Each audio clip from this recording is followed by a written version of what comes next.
Hello everyone. So now let us move to our next topic, that is dispersion of white light by a glass prism. तो dispersion की बात करते हैं तो सबसे पहले जो एग्जाम्पल आपके माइंड में आता है that is a formation of a rainbow. तो रेनबोज तो बहुत कॉमन है, आप सभी ने देखे होंगे, but this is a natural rainbow. ठीक है, जो बारिशों के बाद थोड़ी सी बारिश होती है ऑन अ सनी डे, तो आपको धूप में फिर ये रेनबो दिखाई देता है. तो ये तो एक नेचुरल फिनोमेना है, पर क्या इस तरह का रेनबो आप घर में भी बना सकते हैं? तो आप में से शायद कुछ बच्चों ने प्रिज्म के साथ कुछ एक्सपेरिमेंट किए होंगे, कुछ बच्चों ने देखा होगा कि घर पे शायद आपके पास कुछ पुरानी सीडीज़ पड़ी होंगी. तो सीडीज़ को जब आप देखते हैं तो उसमें एक रेनबो जैसा इफेक्ट दिखता है, मल्टीपल कलर्स आपको दिखते हैं. ठीक है, तो वो आपके लिए एक होमवर्क है कि क्यों सीडी को जो आप देखते हैं तो उसमें मल्टीपल कलर, एक रेनबो इफेक्ट सीडीज़ में क्यों दिखाई देता है. ठीक है, अपार्ट फ्रॉम दैट अगर हम प्रिज्म की बात करें तो इस रेनबो की जो कंस्ट्रक्शन है, इसका जो बेसिक फंडामेंटल कॉन्सेप्ट है, उसको समझने के लिए हमें देखना पड़ेगा कि लाइट को जब एक प्रिज्म के थ्रू पास किया जाता है तो क्या होता है. ठीक है, तो देखिए उसके लिए बेसिक थ्योरी. फर्स्ट थिंग कि हमें पता है कि लाइट की स्पीड क्या होती है, 3 × 10⁸ मीटर पर सेकेंड, जिसको हम c से डिनोट करते हैं. ठीक है, कि light is a electromagnetic wave, और सारी की सारी इलेक्ट्रोमैग्नेटिक वेव्स किस स्पीड से ट्रेवल करती हैं, 3 × 10⁸ मीटर पर सेकेंड. पर क्या आपको पता है कि जो एवरेज स्पीड है लाइट की, that is less than c in a transparent medium. आप बोलेंगे एवरेज स्पीड का क्या मतलब, वो लाइट तो लाइट है. ठीक है, एवरेज तो हम तब निकालते हैं जब आप बहुत सारी चीज़ों को कैलकुलेट करके उनका एवरेज लेते हो. मतलब 10 लोग दौड़ रहे हैं अलग अलग स्पीड पे, तब आप एवरेज स्पीड निकालते हो. पर लाइट तो एक चीज़ है. लाइट बेसिकली जो वाइट लाइट देखते हो, वाइट कोई अपने आप में कलर नहीं है. वाइट लाइट बहुत सारे अलग अलग कॉम्पोनेंट्स का, कलर्स का रिजल्टेंट है. ठीक है, वाइट लाइट बेसिकली क्या है, विबग्योर. ठीक है, violet, indigo, blue, green, yellow, orange, red, VIBGYOR का रिजल्टेंट है. ये सारी की सारे कलर्स मिलके वाइट बनाते हैं. तो white is not a colour.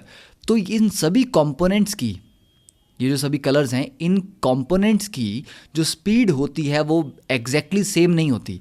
इसीलिए हम कॉन्सेप्ट यहाँ पर लिख रहे हैं एवरेज स्पीड का. तो average speed of light is less than c in a transparent medium. मतलब आप ग्लास की बात करें, प्लास्टिक के थ्रू, ट्रांसपेरेंट प्लास्टिक के थ्रू पास कर रही है. ठीक है, तो किसी भी ट्रांसपेरेंट मीडियम की आप बात यहाँ पर सॉलिड मीडियम की बात कर सकते हैं, लिक्विड की भी बात कर सकते हैं. ठीक है, पानी के थ्रू जब लाइट पास करती है तो वो भी एक ट्रांसपेरेंट मीडियम है. तो उसमें जो लाइट की स्पीड है वो थोड़ी सी कम हो जाती है. पर how much less depends on the nature of the medium and on the frequency of the light. कि कितनी कम होगी, मतलब ग्लास से पास कर रही है या पानी से पास कर रही है या प्लास्टिक के पीस के थ्रू पास कर रही है. ठीक है, तो मीडियम कैसा है, उसकी नेचर कैसी है, एक उसके ऊपर डिपेंड करता है कि स्पीड कितनी कम होगी. और frequency of the light, light की फ्रीक्वेंसी क्या है. लाइट में देखो रेड कंपोनेंट है, ग्रीन है, ऑरेंज है, हर एक कंपोनेंट की अपनी एक फ्रीक्वेंसी होती है. ठीक है, तो जिस फ्रीक्वेंसी की लाइट को आप पास करवा रहे हो, ज़रूरी नहीं आप वाइट लाइट को ही पास कराओ. आप हो सकता है कि एक रेड लेज़र ले आओ, रेड लेज़र को आप एक प्रिज्म के थ्रू पास कर रहे हैं या ग्लास के स्लैब के थ्रू पास कर रहे हैं. तो जिस लाइट को आप पास कर रहे हो उसकी फ्रीक्वेंसी क्या है और जिस मीडियम के थ्रू पास कर रहे हो उसकी नेचर क्या है, इस पे डिपेंड करता है कि स्पीड में कितना ड्रॉप आता है. तो नॉर्मली आप ये बोल सकते हो कि जो भी ट्रांसपेरेंट मटेरियल हैं उनकी एक अपनी कैरेक्टरिस्टिक फ्रीक्वेंसी होती है. ठीक है, अपनी उनकी इनहेरेंट एक फ्रीक्वेंसी होती है जिसको उनकी नेचुरल फ्रीक्वेंसी कहा जाता है. तो they have a natural frequency. और जो भी लाइट उनके ऊपर पड़ती है उस लाइट में बहुत सारी फ्रीक्वेंसीज होती हैं, बहुत सारे मतलब वेवलेंथ. और लाइक जैसे वाइट लाइट में अगर आप रेड की बात करें तो रेड में आपको मैं 20 तरह के कलर या 50 तरह के कलर्स दिखा सकता हूँ. आप सबको रेड ही बोलोगे, पर एक थोड़ा डार्क होगा, एक लाइट होगा. ठीक है, हर एक जो शेड है कलर का वो अपने आप में एक अलग फ्रीक्वेंसी है. ओके, तो जब एक वाइट लाइट किसी ट्रांसपेरेंट मटेरियल पे पड़ती है तो वाइट लाइट में मिलियंस ऑफ फ्रीक्वेंसीज होंगी. ठीक है, मान लीजिए मिलियंस ऑफ फ्रीक्वेंसीज हैं, उनमें से वो फ्रीक्वेंसी जो मटेरियल की नेचुरल फ्रीक्वेंसी के साथ मैच करती हैं वो ज़्यादा एब्जॉर्ब होने की टेंडेंसी रखती हैं, मतलब मटेरियल उसको ज़्यादा एब्जॉर्ब करता है। इसकी वजह से हमारे पास एक इफेक्ट आता है जिसको हम डिस्पर्जन बोलते हैं। ठीक है, तो आपके पास यहाँ पर ये वाइट लाइट की बीम जा रही है, अब ये जैसे ही ग्लास में एंटर करेगी, बाहर एयर है, यहाँ ग्लास है, तो ग्लास का जो रिफ्रैक्टिव इंडेक्स है वो डिफरेंट है, तो एक मीडियम से दूसरे मीडियम में एंटर करने की वजह से स्पीड में कम आता है, सॉरी स्पीड में कमी आती है, कम नहीं आता, कमी आती है, तो स्पीड लाइट की कम होती है। अब ये स्पीड अलग अलग कंपोनेंट्स की अलग अलग अमाउंट से कम होती है। रेड की स्पीड में जो कमी आएगी वो थोड़ी सी आएगी, वायलेट में जो कमी आएगी वो ज़्यादा आएगी। तो स्पीड में कमी आने की वजह से ये सारे कंपोनेंट अलग अलग हो जाते हैं। ठीक है, यहाँ पर जो वाइट लाइट थी, यहाँ पर सभी एक ही स्पीड से ट्रैवल कर रहे हैं, पर जैसे ग्लास में एंटर किए इनकी स्पीड्स पे इफेक्ट पड़ा।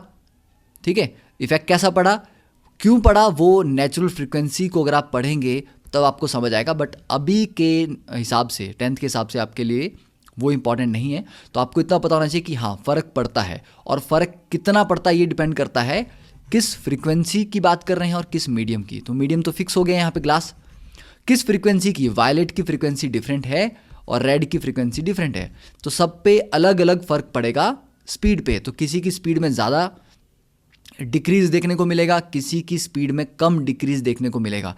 तो due to variation in the speeds और because different frequencies of light travel at different speeds in transparent materials, they refract by different amounts।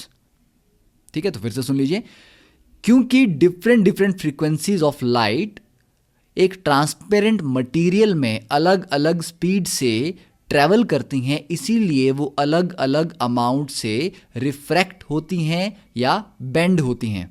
ठीक है, तो यहाँ पर हम देख सकते हैं कि वायलेट में ज़्यादा बेंडिंग हो रही है, रेड में कम बेंडिंग हो रही है।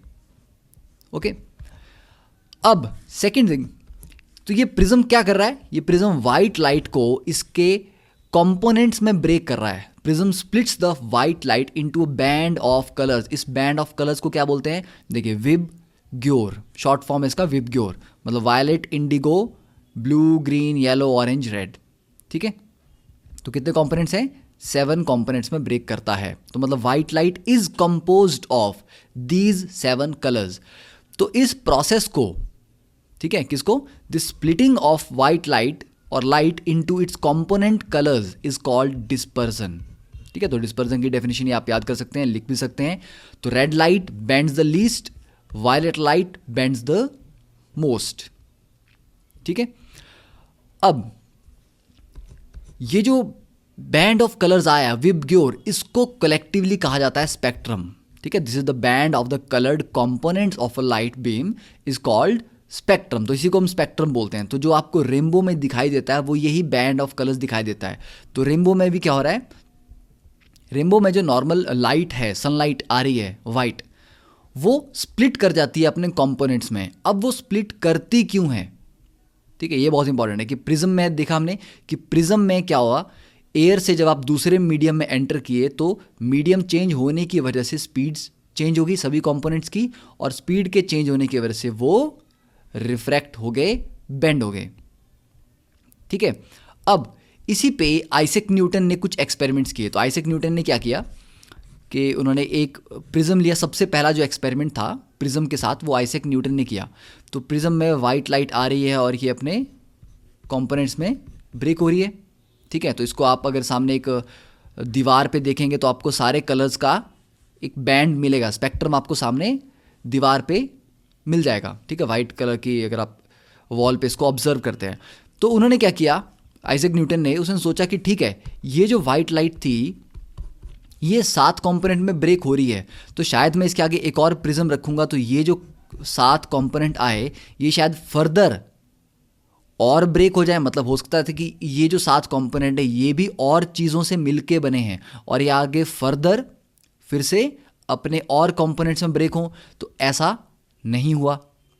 ठीक है, तो उससे कंफर्म हुआ कि ये जो 7 कंपोनेंट है ये किसी और चीज़ों से मिलकर नहीं बने, तो इनको हम फर्दर रिफ्रैक्ट नहीं कर सकते। फिर सेकेंडली उन्होंने क्या किया, आइजैक न्यूटन ने दोनों प्रिज्म को मतलब इन्वर्टेड रखा, एक इन्वर्टेड ओरिएंटेशन में। एक पहले प्रिज्म को सीधा रख दिया, दूसरे प्रिज्म को एग्जैक्टली 180 डिग्री पे, मतलब इन्वर्टेड अरेंजमेंट में रख दिया। उससे क्या हुआ, यहाँ से जो वाइट लाइट आ रही है, ठीक है, मैं रेड ड्रॉ कर रहा हूँ, डजेंट मीन कि रेड लाइट है, इट इज़ वाइट लाइट। तो वाइट लाइट आके पहले प्रिज्म से तो रिफ्रैक्ट हो गई, ठीक है, रेड कंपोनेंट अलग हो गया, वायलेट अलग हो गया, बाकी सब अलग हो गई, पर दूसरे प्रिज्म में जब ये एंटर की तो भी फिर से रिफ्रैक्ट होके वापस ये वाइट लाइट होके बाहर निकल गई। ठीक है, तो जितना पहले प्रिज्म ने रिफ्रैक्ट करके एंगल्स जनरेट किए थे वो एंगल्स वापस रिवर्स हो गए और ये वाइट लाइट वापस बाहर निकल गई। तो इससे या ऐसे कुछ एक्सपेरिमेंट्स करने के बाद फाइनली आइजैक न्यूटन को आइडिया ये मिला कि इसका मतलब ये है कि sunlight is made up of 7 colours. ठीक है, तो ये उनकी ऑब्जर्वेशन रही। अब नेक्स्ट बात करते हैं रेनबो की। तो रेनबो आपने देखे हैं, अब रेनबो भी बहुत अलग अलग वैरायटीज़ के होते हैं। ठीक है, प्राइमरी रेनबो होता है, सेकेंडरी रेनबो होता है, और जो हम रेनबो नॉर्मली देखते हैं वो तो आपको एक ऐसे बो शेप में मिलता है। ठीक है, इसलिए इसको रेनबो बोलते हैं। ठीक है, एक आर्क शेप में मिलता है। पर आपको पता है कि रियलिटी में जो रेनबोज होते हैं वो कंप्लीट सर्कल होते हैं। अगर आप उसको स्पेस से देखते हैं, मतलब एयरप्लेन में आप बैठे हैं, तो एयरप्लेन में बैठ के आप अगर किसी रेनबो को देख रहे हैं तो रेनबो आपको एक आर्क की तरह नहीं दिखता, वो एक कंप्लीट सर्कल आपको दिखता है। ठीक है, हमें ग्राउंड पे क्यों नहीं दिखता, क्योंकि बीच में ज़मीन आ जाती है, तो ग्राउंड की वजह से वो कंप्लीट सर्कल हम नहीं देख पाते। ठीक है, so seen from an airplane near midday, दोपहर में, रात को नहीं दिखेगा, दोपहर में ही, form the bow forms a complete circle. So rainbow है क्या? So rainbow is a natural spectrum, एक स्पेक्ट्रम है क्योंकि लाइट अपने कंपोनेंट से ब्रेक हो रही है, appearing in the sky after a rain shower. It is caused by dispersion of sunlight bye tiny water droplets. तो दिस इज द पॉइंट कि क्यों बनता है, क्योंकि जैसे प्रिज्म डिस्पर्जन करवा रहा था वाइट लाइट का, यहाँ पर प्रिज्म का काम कौन कर रहे हैं, पानी की छोटी छोटी बूंदें, टाइनी वाटर ड्रॉपलेट्स प्रिज्म की तरह काम करते हैं, छोटे छोटे प्रिज्म की तरह काम करते हैं, जिससे लाइट अपने कंपोनेंट्स में बिखर जाती है। ठीक है, डिस्पर्स हो जाती है, उससे आपको रेनबो दिखाई देता है। तो अब अगर हम रेनबो की बात करें तो रेनबो एग्जैक्टली किन सर्कमस्टांसिस में बनता है, क्या होना चाहिए कंडीशन रेनबो के बनने के लिए। देखिए, this is one part of the sky, ये दूसरा पार्ट है। ठीक है, मतलब यहाँ पर आपका सन है और इस पार्ट में बारिश हो रही है, तो उससे क्या होगा, मतलब बहुत मूसलाधार बारिश नहीं हो रही है, मतलब हल्की हल्की, it's a kind of drizzling. ठीक है, हल्की बारिश हो रही है और बारिश मान लीजिए बंद भी हो गई। अब ये जो सन रेज आएंगी और इन वाटर ड्रॉपलेट से स्ट्राइक करेंगी, तो उसकी वजह से ये जब डिस्पर्जन होगा तो यहाँ पे जो आप खड़े हैं आपको ये रेनबो इफेक्ट दिखाई देता है। तो आपके पीछे होगा सन, आप सन की तरफ फेस करके खड़े होंगे तब आपको रेनबो नहीं दिखेगा, सन आपके बैक साइड में होना चाहिए। ठीक है, तो आसमान में एक तरफ सन हो और दूसरे तरफ बारिश हो रही है, तो जो सनरेज आके बारिश पे बूंदों के थ्रू डिस्पर्स होती हैं, उससे रेनबो बनता है। ठीक है, तो दैट इज क्लियर। अब देखिए, तो रेनबो की एग्जैक्ट फॉर्मेशन का अगर हम यहाँ मैकेनिज्म समझते हैं, इसकी फिजिक्स क्या है। ठीक है, दिस डायग्राम रिप्रेजेंट्स कि किस तरह से रेनबो एक कंप्लीट सर्कल बनता है अगर बीच में ग्राउंड ना आए। ठीक है, तो ये कंप्लीट सर्कल बनेगा। अब देखिए मैकेनिज्म इसकी जो फिजिक्स कैसी है, यहाँ से इंसिडेंट सनलाइट आ रही है, ये एक रेन ड्रॉप है। ठीक है, तो मिलियंस ऑफ रेन ड्रॉप्स होंगे, हर एक रेन ड्रॉप इसी तरह से लाइट को रिफ्रैक्ट और रिफ्लेक्ट करेगा। तो पहले क्या हुआ, इस पॉइंट पे एयर से वाटर में एंटर किए तो रिफ्रैक्शन हुई, हाँ, कुछ अमाउंट रिफ्लेक्ट करके बाहर भी निकल जाता है, उसको हम अभी निगलेक्ट कर रहे हैं। ठीक है, जो रिफ्लेक्शन होगी उसको निगलेक्ट कर रहे हैं, सिर्फ रिफ्रैक्शन को देख रहे हैं। तो रिफ्रैक्ट करके यहाँ पर ये कंपोनेंट सब टूटने लग गए, मतलब सभी कंपोनेंट्स वाइट लाइट के अलग अलग होने लगे। तो these raise travel at different angles. उसके बाद जब ये दूसरी बाउंड्री पे पहुंचा तो वहाँ से बाहर तो कुछ निकलते हैं, कुछ रेज, कुछ अमाउंट बाहर भी निकलेगा, पर कुछ अमाउंट यहाँ से रिफ्लेक्ट भी हो जाता है। इसको बोलते हैं इंटरनल रिफ्लेक्शन, क्योंकि अंदर अंदर ही वो रिफ्लेक्ट हो गया। तो रिफ्लेक्ट हो गए अभी नीचे की तरफ आ रहे हैं। फिर जब इस बाउंड्री से ये बाहर निकलते हैं तो दोबारा मीडियम का चेंज होगा। तो मीडियम चेंज होने पे फिर से रिफ्रैक्शन होती है, तो फिर से एंगल और बढ़ जाता है। तो यहाँ पर अगेन रिफ्रैक्शन हो रही है। तो क्या हुआ, इंसिडेंट सनलाइट आई, पहले एयर वाटर मीडियम पे या ड्रॉप की बाउंड्री पे रिफ्रैक्ट हुई, फिर रिफ्रैक्ट होने के बाद इंटरनली रिफ्लेक्ट हुई, रिफ्लेक्ट होने के बाद बाहर निकलते निकलते फिर से रिफ्रैक्ट हुई। तो 2 बार रिफ्रैक्शन यहाँ पर हो रही है, तब आपको जाके ये दिखाई देगा। अब इसमें एक इम्पॉर्टेंट चीज़ क्या है कि जो सनलाइट है, देखिए जो नॉर्मल सबसे अच्छा एंगल माना जाता है जिसमें आपको ये जो लाइट डिस्पर्स होके आ रही है, जो सबसे हाईएस्ट कंसंट्रेशन में जो आपको दिखेगी, मतलब सबसे अच्छा जो आपको व्यू दिखता है, वो 40 से 42 डिग्री के बीच में दिखाई देता है। ठीक है, पर ऐसा नहीं है कि 40 to 42 के बीच में ही होता है। सनलाइट आके हो सकता है 10 डिग्री पे भी रिफ्रैक्ट होके बाहर चली जाए, 15 डिग्री पे चली जाए, पर सबसे अच्छे रिजल्ट्स जो आप देख पाते हैं वो इन एंगल्स पे देख पाते हैं। ओके, अब यहाँ पे देखिए सनलाइट आ रही है, जो वायलेट है ये सिर्फ 40 डिग्री पे रिफ्रैक्ट हुआ, जबकि ये जो रेड था ये 42 पे। ठीक है, तो ये वायलेट अलग हो गया, रेड अलग हो गया। अब इसकी वजह से आपको लगेगा कि आप अगर यहां से देख रहे हैं, ठीक है, तो आपको तो वायलेट ऊपर दिखना चाहिए, रेड नीचे दिखना चाहिए। ठीक है ना, तो अगर ऐसा है तो रेनबो में यहाँ देखिए, इस रेनबो में क्या दिखाई दे रहा है आपको, मेरे ख्याल से रेड ऊपर है, वायलेट नीचे की तरफ है। तो ऐसा क्यों होता है कि रेड हमें दिखता ऊपर है, जबकि ये डायग्राम बोलता है कि रेड तो भी नीचे आ रहा है। ठीक है, तो इसको समझने के लिए आपको ये देखना पड़ेगा कि आप एक ड्रॉप से आने वाली लाइट को नहीं देख रहे हो। रेनबो किसी एक ड्रॉप से नहीं बन रहा, थाउजेंड या मिलियंस ऑफ ड्रॉप्स डिस्पर्जन कर रहे हैं, जिसकी वजह से रेनबो बनता है। तो यहां आपकी आई है, ठीक है, ये सनलाइट पड़ रही है, ये 2 ड्रॉप्स का हम एग्जांपल ले रहे हैं। तो पहले ड्रॉप से रेड नीचे हुआ, मतलब ज़्यादा एंगल पे डेविएट हुआ, तो ये रेड लाइट आ रही है। अब देखिए इसकी जो वायलेट होगी ना, ये आगे जाते जाते आपकी आइज़ पे नहीं पड़ेगी। ठीक है, इसका अगर आप ट्रेजेक्ट्री इसको देखेंगे तो इसकी ट्रेजेक्ट्री इस तरह से जाते जाते यहाँ जाएगी, तो आपके सिर के ऊपर से जा रही है। तो आपको इस ड्रॉप का अगर रेड दिख रहा है तो इसी ड्रॉप का वायलेट आपको कभी नहीं दिखेगा। तो एक ड्रॉप से आपको बेसिकली एक ही कलर दिखाई देता है। ठीक है, क्योंकि जब एक कलर ऐसे गया, एक कलर ऐसे गया, एक कलर ऐसे गया, आपकी आई यहाँ पे है, तो आप एक ही कलर देख पाओगे ना, एक आपके सिर के ऊपर से चला जाएगा और एक आपकी आईज के नीचे से चला जाएगा। ठीक है, तो एक ड्रॉप से एट अ टाइम आप एक ही चीज़ देख पाते हो। तो जो ड्रॉप एटमॉस्फेयर में हाइट पे होते हैं, ज़्यादा ऊंचे होते हैं, उनसे जब नीचे आ रहा है रेड कलर, वो आपको दिखाई दे रहा है। और जो ड्रॉप्स एटमॉस्फेयर में थोड़ा नीचे हैं, उनसे जो कम एंगल पे डेविएट हुआ वायलेट, वो आ रहा है। ठीक है, तो इसीलिए वायलेट आपको नीचे दिखता है, रेड आपको ऊपर दिखता है। और इस लोअर, ये जो ड्रॉप थोड़ा नीचे है हाइट में, इसका जो रेड है वो और नीचे चला जाएगा, आपके पैरों के पास से होके शायद निकलेगा वो। यही रीज़न है कि हमें रेड ऊपर दिखता है रेनबो में और वायलेट नीचे दिखता है। ठीक है, तो हम थाउजेंड या मिलियंस ऑफ ड्रॉप्स के थ्रू रेनबो को देख रहे हैं, एक के थ्रू नहीं देख रहे।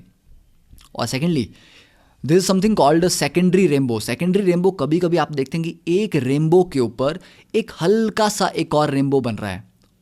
ठीक है, उसकी इंटेंसिटी बहुत कम है, वो बहुत ब्राइट नहीं है पर हल्का है, पर उसमें जो कलर्स हैं वो इन्वर्टेड हैं। उसमें रेड कैसा होगा, उसमें आपको रेड नीचे दिखेगा और वायलेट ऊपर दिखेगा।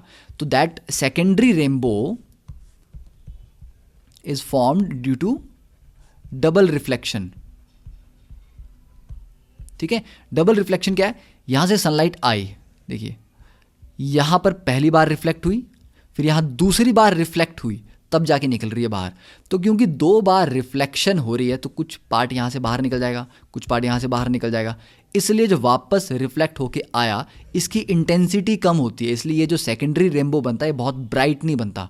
तो ये प्राइमरी रेनबो के ऊपर बनता है, थोड़ा डल होता है कलर में, और इसके कलर्स बिल्कुल उल्टे होते हैं, मतलब इसमें रेड नीचे की तरफ होगा, वायलेट ऊपर की तरफ होगा। Okay, so those were some interesting facts about the rainbow. और भी बहुत सारे फैक्ट्स हैं अबाउट द रेनबोज, या लाइट क्यों रिफ्रैक्ट करती है। तो एक्चुअल फिजिक्स इसकी थोड़ी कॉम्प्लिकेटेड है, ठीक है, थोड़ी क्या, काफ़ी ही कॉम्प्लिकेटेड है कि रिफ्रैक्शन बच्चों को लगता है सर होती ही क्यों है, लाइट क्यों मुड़ती है, और अब अगर हम परपेंडिकुलर लाइट डालते हैं तो क्यों नहीं बेंड करती, एंगल पे डालते हैं सरफेस के तो क्यों बेंड करती है, तो स्पीड चेंज हो जाने से बेंडिंग की क्या ज़रूरत है, बेंड क्यों कर रही है।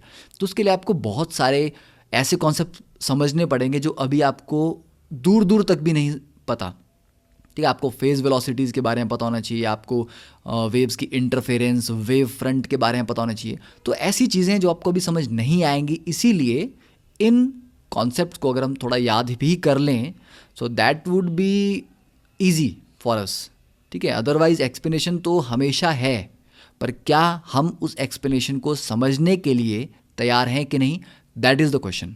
ओके, तो अब आपका होमवर्क क्या है कि सीडी में हमें अलग अलग कलर्स क्यों दिखाई देते हैं, that you have to find the answer yourself on the internet, या आपकी टीचर से या आपकी बुक्स के through. Okay, so that covers finishes today's lecture. Next we will start with this reflection, the Tyndall effect, Mirage effect and all. Okay, thank you, have a nice day.